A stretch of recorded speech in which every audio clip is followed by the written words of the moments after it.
modernidade nos deixou como herança um enorme desenvolvimento tecnológico, mas ela nos deixou também um proporcional e imenso caos social e imaturidade política.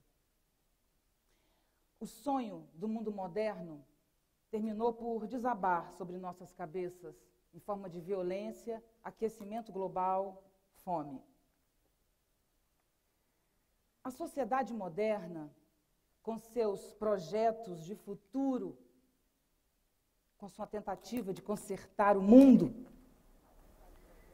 acabou não beneficiando de fato ninguém.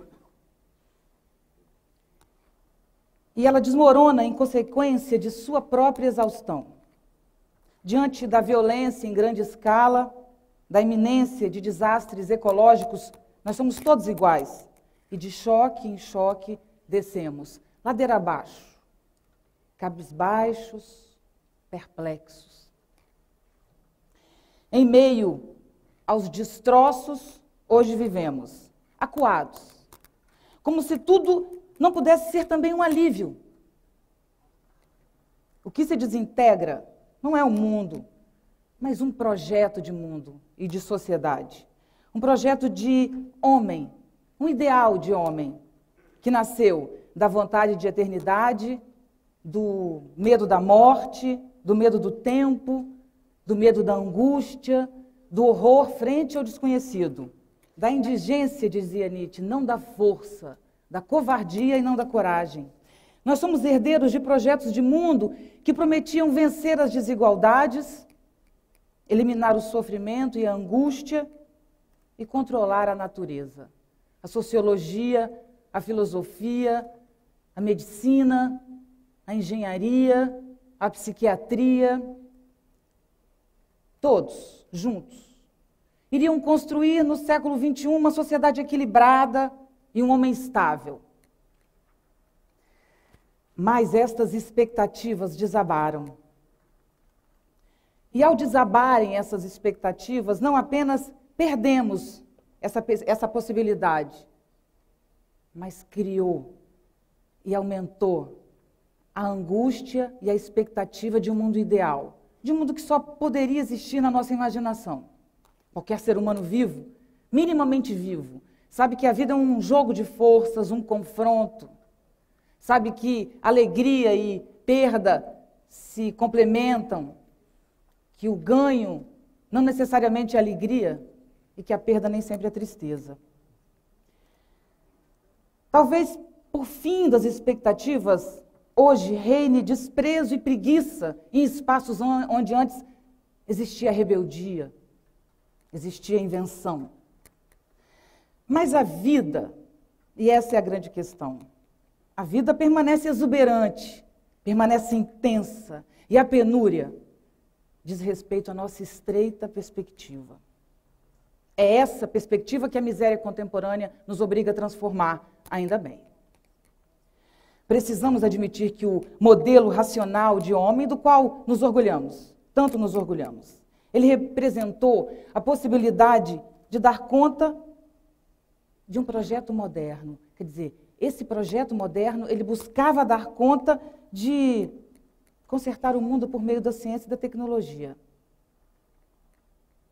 Mas esse projeto, ao invés de consertar, de ajeitar, de ajustar, de produzir alegria, ele nos levou, enfim, ao genocídio, à exaustão do planeta e à possibilidade de extinção da espécie.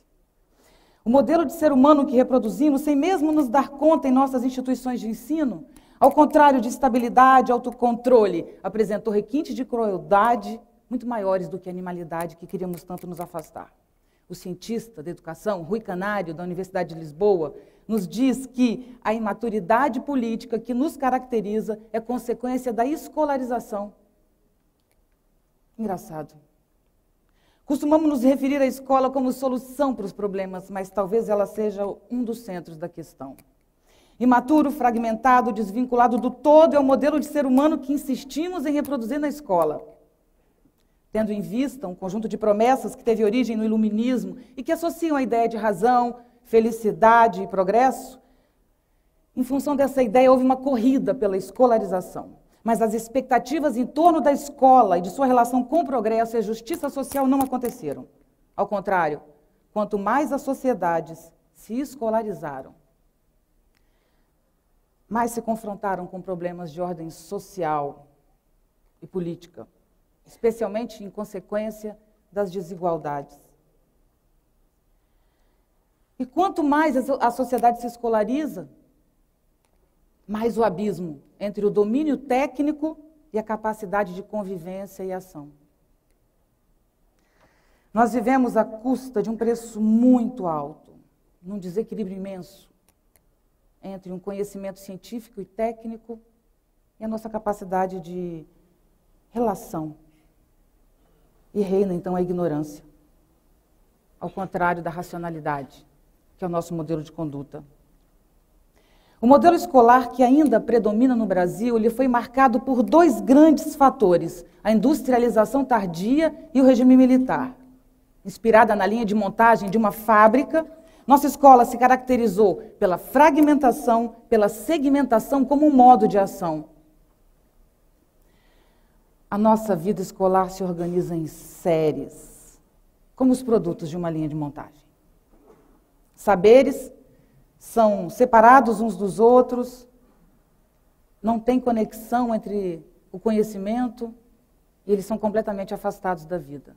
O ensino médio chega a ter 12, 13 cadeiras. O tempo é dividido em aulas de 50 minutos, tem sempre um sinal no meio. O espaço é segmentado, são múltiplas salas e corredores, não há convivência. A escola para todos, a escola de massa, que queria produzir mão de obra para o mercado, ela nasceu como uma fábrica. O país precisava de gente nessa engrenagem que estava nascendo. E a ideia da escola como uma educação ampla, plena, que produzisse pessoas éticas, fortes, saudáveis, belas, corajosas, capazes de lidar com a frustração, pessoas maduras, isso não estava colocado na escola. Ao contrário, carregando ainda a herança do regime militar, que aconteceu no Brasil a partir de 64, a educação brasileira se tornou refém de um regime disciplinar.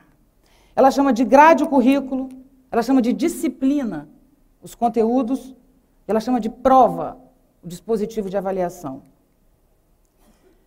Essa escola eliminou a filosofia, a sociologia, os saberes críticos, reflexivos, a literatura. Não há arte na nossa escola. Durante mais de 20 anos, foi proibido pensar na educação brasileira. Então, repetir se tornou um hábito.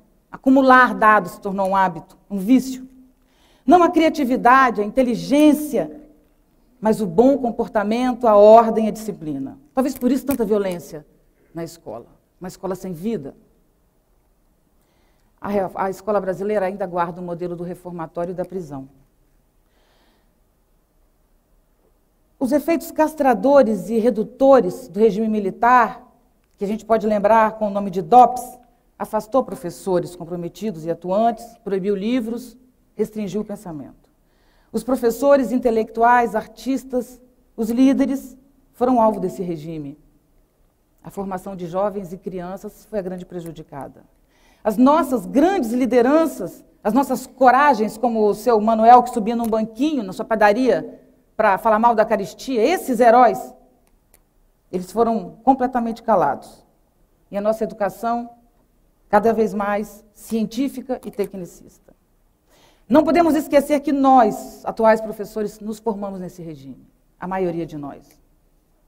E o que nós temos para contribuir com essa educação é reproduzir o que aprendemos. Não dá mais para dizer que o problema da escola são os alunos que não prestam atenção, os jovens que não querem saber de nada, que não se interessam por essa escola. A escola é um espaço isolado, afastado das questões que movem a vida das pessoas. Ele é afastado dos desafios da cidade, dos desafios da sociedade, mas também dos desafios pessoais, existenciais. A morte, a vida, a alegria não é questão da escola. As crianças entram desde cedo na escola e são treinadas para ver o mundo a partir de si mesmas, de sua condição social, que pode ser ganhador, de vencedor, pode ser de arrogância ou de revolta. mas jamais são estimuladas a ver a sociedade como um todo, com suas infinitas contradições, com seus jogos, seus poderes, seus atrativos, seus espaços. A sociedade como problema, a sociedade como solução, aquilo que nos intensifica, que alegra, aquilo que nos diminui. Isso a gente não aprende na escola. A nos defender da nossa própria cidade e construí-la mais ética e mais justa. Essa falta de conexão entre as coisas, esse afastamento, ele não é apenas prejudicial para as relações humanas e sociais, mas ele implica diretamente no grau de angústia individual, que impulsiona as pessoas cada vez mais ao consumo desenfreado, não apenas de produtos, mas ao consumo de pessoas, de objetos, de drogas lícitas e ilícitas. Jurandir Freire Costa, ele diz que nós terminamos destruindo aquilo que não temos coragem de transformar. Destruímos a sociedade, mas destruímos também nós mesmos. Nós somos uma sociedade que machuca a si mesma, que se fere. A hiperespecialidade, o ensino voltado para o científico, tudo isso fez a nossa escola fragmentada. Então, nós raciocinamos de forma fragmentada, nós, ao pensar, dividimos e segmentamos o mundo como numa linha de montagem. Pensar é separar, é dividir, mas as questões que nos chegam, elas são planetárias, elas são globais, e o mundo pensa cada vez mais por conexão. Se o desafio é a conexão, se o hábito, o convívio, se passa por link e conexão, o nosso raciocínio passa por segmentar e separar. E nós então vamos vivendo acoplados a uma parcela tão pequena de realidade, que nós esquecemos quem somos, o que buscamos, o que nos interessa, o que nos agrada, o que nos fortalece, o que nos faz viver. A escola não satisfaz ninguém. Não podemos dizer que é culpa dos alunos que não querem saber. Ela não satisfaz alunos, professores, gestores, nem a cidade, nem o mercado. Os altos índices de evasão escolar, os baixos rendimentos dos alunos, o desinteresse, tudo isso significa que estruturas muito antigas precisam de reconstrução. Não adianta consertar a escola. Não adianta. Não adianta verbas para a escola. E nem colocar todos os alunos nesta escola, que nos diminui, ao invés de nos fortalecer. Nós precisamos ter coragem e alguma ousadia para enfrentar a exaustão desse modelo e propor uma mudança radical no processo educativo. Valorizar os saberes não escolares, vincular a escola à comunidade, vincular o saber à vida, produzir pensamento ao invés de repetição, ao invés de acúmulo de dados. A revolução tecnológica é uma revolução da memória. Nós não precisamos mais acumular em nossa memória a hidrografia da China, ou decorar os afluentes da margem direita e esquerda do Amazonas.